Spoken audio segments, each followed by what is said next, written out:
പുന്നേക്കാട് സൗഹൃദ കൂട്ടായ്മ ഓണാഘോഷം സംഘടിപ്പിച്ചു. പുന്നേക്കാട് സൗഹൃദ കൂട്ടായ്മയുടെ ഓണാഘോഷം ഗ്രാമപഞ്ചായത്ത് പ്രസിഡന്റ് റീന ജോഷി ഉദ്ഘാടനം ചെയ്തു. അനസൂയ അനിൽ അധ്യക്ഷത വഹിച്ചു.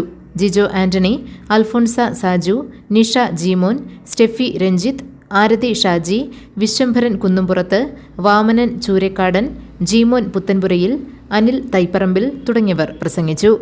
മത്സരങ്ങളും കലാപരിപാടികളും ഉണ്ടായിരുന്നു. നമ്മളിത് ഈ സൗഹൃദ കൂട്ടായ്മ, ഇതിന്റെ പേര് തന്നെ നല്ലതാണ്, ആരെട്ടെന്ന് അറിയില്ല. സൗഹൃദം എന്ന വാക്കിന് തന്നെ നല്ല അർത്ഥമുണ്ട്. അപ്പൊ ഈ സൗഹൃദ കൂട്ടായ്മ നല്ല രീതിയിൽ മുന്നോട്ട് പോകട്ടെ എന്ന് ആശംസിക്കുന്നു. അതോടൊപ്പം അടുത്ത വർഷവും ഇതിനേക്കാൾ ഉപരി ഇപ്പം നിങ്ങൾക്ക് ഇതിന്റെ ഐഡിയ എല്ലാം കിട്ടിയിട്ടുണ്ട്, എങ്ങനെയാണ് ഇത് സംഘടിപ്പിക്കേണ്ടതെന്നും. ആദ്യമായിട്ട് ചെയ്തിട്ട് ഇത്ര നല്ല രീതിയിൽ നിങ്ങൾ ചെയ്തുവെങ്കിൽ അടുത്ത വർഷം ഇതിലും നല്ല രീതിയിൽ പെർഫോമൻസ് ചെയ്യാൻ നിങ്ങൾക്ക് സാധിക്കും. GTV news, Keerampara.